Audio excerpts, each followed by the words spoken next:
नमस्कार दोस्तों, स्वागत है एक बार फिर आप लोगों का एम फॉर मैथ्स में। आज हम देखने जा रहे हैं चैप्टर नंबर 2 फंक्शंस के बारे में। इसके पहले हमने चैप्टर नंबर 1 रिलेशंस के बारे में देखा था। अगर उन वीडियोस को आप लोगों ने नहीं देखा है तो उन वीडियोस की लिंक हमने डिस्क्रिप्शन बॉक्स में दे दी है, तो पहले आप प्लीज़ उसे जाकर ज़रूर देखें। तो बात आती है फंक्शंस की। अब फंक्शंस होते क्या हैं? सबसे पहले अगर हम देखें व्हाट इज़ फंक्शन, तो फंक्शन क्या होता है? एक ऐसा रिलेशन बिटवीन टू वेरिएबल्स, दो वेरिएबल्स के बीच में जो रिलेशन होता है उसे कहते हैं हम फंक्शंस। अब इसका एक एग्जांपल ले लेते हैं हम। जैसे मैं एग्जांपल लूँ, मैंने कोई एक्स वेरिएबल लिया जिसके अंदर दो एलिमेंट है, मतलब मैं मानूँ x1 और x2, और एक दूसरा वेरिएबल लिया y जिसके अंदर दो एलिमेंट है y1 और y2। तो इन्हीं दोनों के जो रिलेशन होगा, इन दोनों में जो रिलेशन होगा वही क्या कहलाएगा? मेरा फंक्शन कहलाएगा।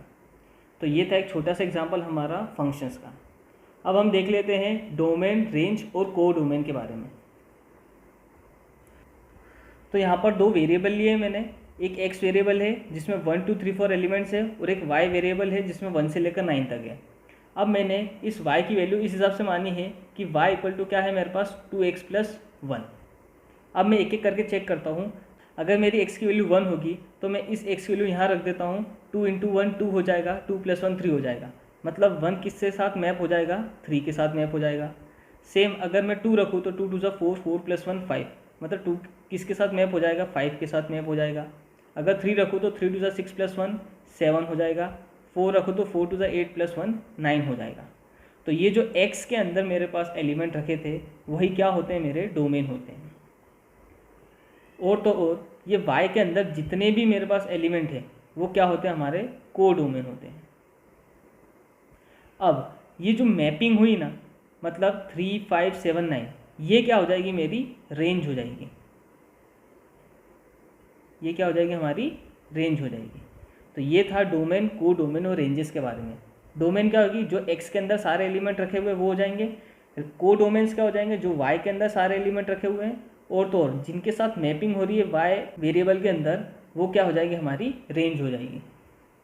तो एक्सरसाइज 2A के अंदर हमारे पास सिर्फ इतना ही है, डोमेन, को डोमेन और रेंजेस के ऊपर क्वेश्चन से हैं। तो अब हम एक एक करके उन पर क्वेश्चंस देख लेते हैं। तो फर्स्ट क्वेश्चन है हमारे पास, इफ़ a इक्वल टू, हमारे पास एक सेट हैगा a जिसके अंदर एलिमेंट है 2 3 4 5 6 7 8 9। अब एक रिलेशन दे दिया x, y में, किस हिसाब से कि x भी a को बिलोंग कर रहा है और y भी a को बिलोंग कर रहा है, और एक कंडीशन दे दी कि x डिवाइड्स y, मतलब y की सारी वैल्यूज़ क्या है? x से डिविजिबल है। तो हमें फाइंड करना है, find the domain and range of relation, मतलब इस r की हमें डोमेन और रेंज निकालना है। तो सबसे पहले हम रिलेशन बनाते हैं, जो कि कंडीशन क्या है? x divides y। तो सबसे पहले अगर रिलेशन देखें, हम अगर x को रखें, हमें y को ऐसा रखना पड़ेगा जो कि सारी डिविजिबल हो जाए x की वैल्यू से। मतलब अगर मैं सबसे पहला एलिमेंट 2 रखूँ तो मैं y को 2 रख सकता हूँ, क्योंकि 2/2 1 हो जाएगा, डिविजिबल है। अगर मैं x को 2 रखूँ तो मुझे y को क्या रखना पड़ेगा? 4 रखना पड़ेगा, क्योंकि 4/2 2 इजीली डिविजिबल है। नेक्स्ट में देखूँ कि 2 है तो अब मुझे नेक्स्ट क्या लेना पड़ेगा? 6 लेना पड़ेगा, क्योंकि 6/2 क्या हो जाएगा? इजीली डिविजिबल हो जाएगा। नेक्स्ट देखें हम 2 अगर ले तो क्या हो सकता है? मेरा 8 हो सकता है। तो ये सारे 2 से पॉसिबिलिटी हो गई। अब हम 3 से देख लेते हैं।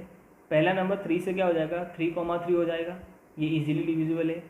फिर 3 से हम नेक्स्ट दे सकते हैं 3,6, ये x की वैल्यू, ये y की value, y divided by x, मतलब 6 डिवाइड बाय 3, इजीली डिविजिबल है।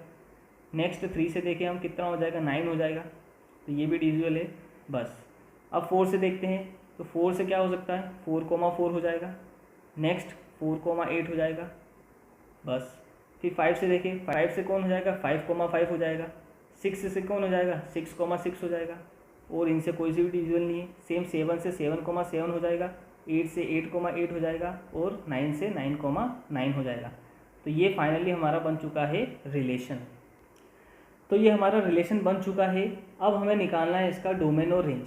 तो सबसे पहली बात करें हम डोमेन की। अब डोमेन क्या होगा?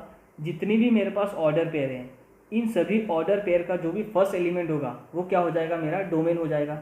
जैसे यहाँ देखूँ मैं, यहाँ पर मेरे पास ऑर्डर पेयर में सबसे पहला एलिमेंट क्या है? 2 है, इसमें भी 2 है, 2 है, 2 है। यहाँ पर देखूँ 3 है, 3 3 3, और यहाँ पर 4 हैगा, यहाँ 5 हैगा, 6 हैगा, 7, 8 और 9। मतलब यहाँ पर देखो मेरे पास जो डोमेन क्या हो जाएगी मेरी इस रिलेशन की 2, 3, 4, 5, 6, 7, 8, 9, ये सारी मेरी क्या हो जाएगी डोमेन हो जाएगी। ऑर्डर पेयर का जो भी मेरा फर्स्ट एलिमेंट होगा वो क्या हो जाएगा मेरा डोमेन हो जाएगा। सेम हम नेक्स्ट देखें, नेक्स्ट है हमारे पास रेंज। रेंज क्या होगी हमारी, जितने भी ऑर्डर पेयर के जो बचे हुए एलिमेंट है, मतलब पीछे वाले जो एलिमेंट जितने भी है वो क्या हो जाएंगे हमारी रेंज हो जाएगी।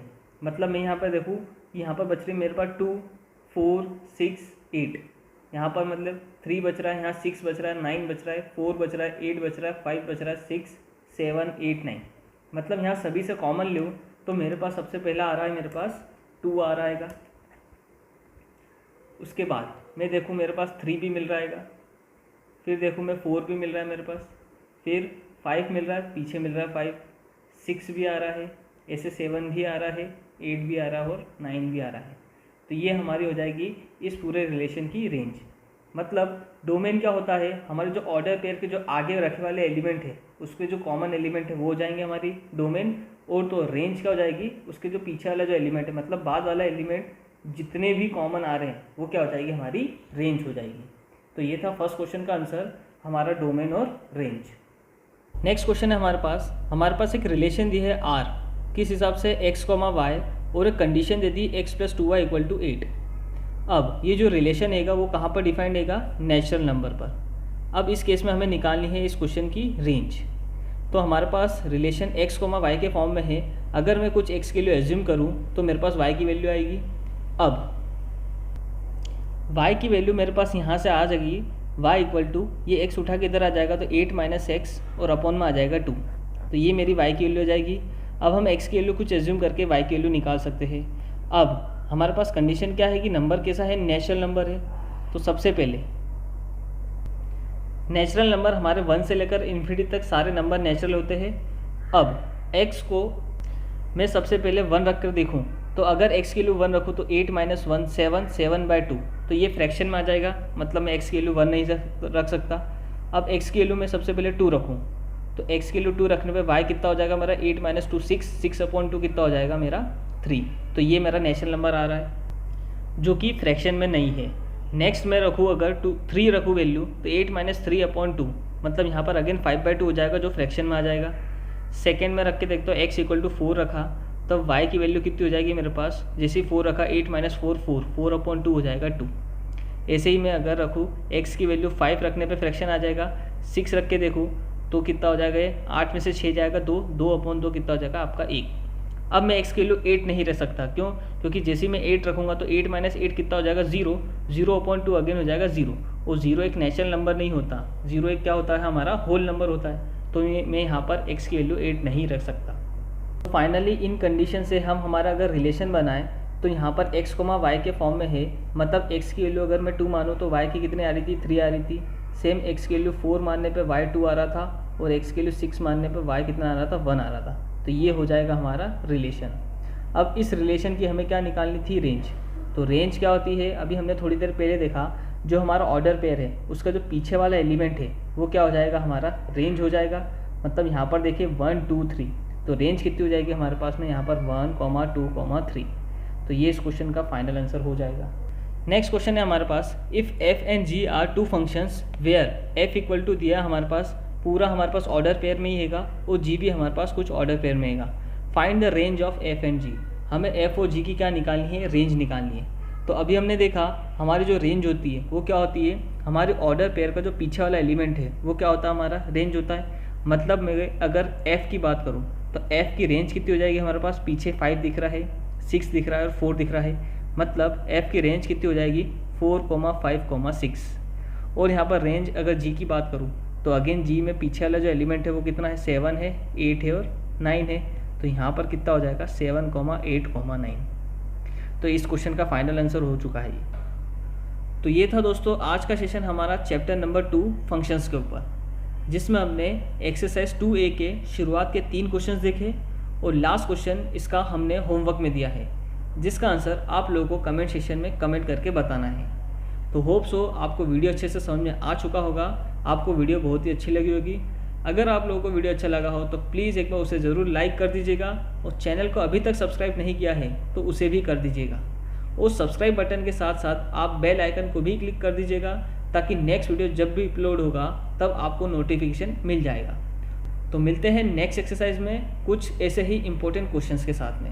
तब तक के लिए थैंक यू।